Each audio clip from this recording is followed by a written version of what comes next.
Okay, number 20. The last question. A square is inscribed in a circle with radius 6 root 2 inches. What's the perimeter of the square? Okay, so let's draw this out. So we need to draw a circle, and then this is that the square is inscribed inside the circle.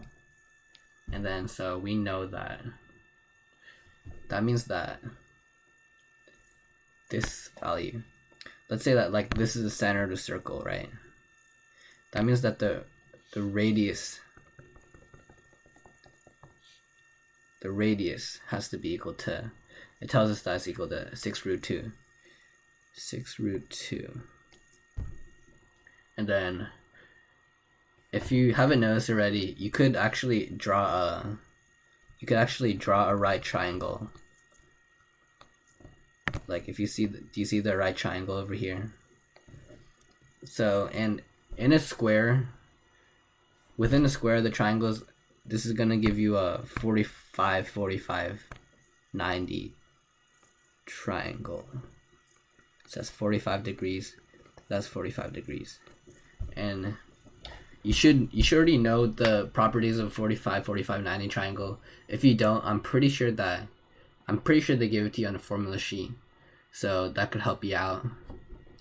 But what the property is for this triangle is that the hypotenuse, which is this leg in this case, the hypotenuse is greater than the factors, or it's greater than these legs over here by a factor of root 2.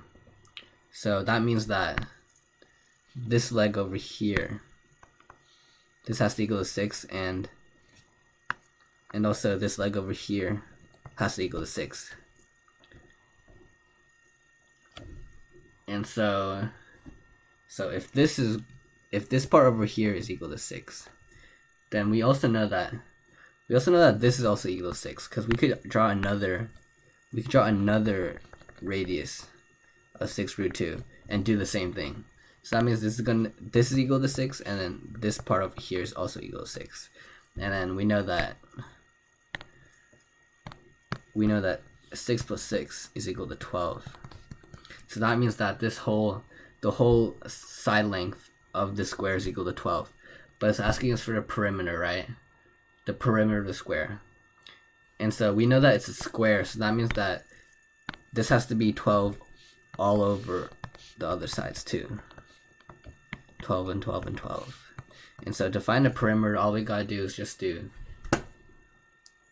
we just gotta do 12 times 4. And that's gonna be 48. So final answer is gonna be 48.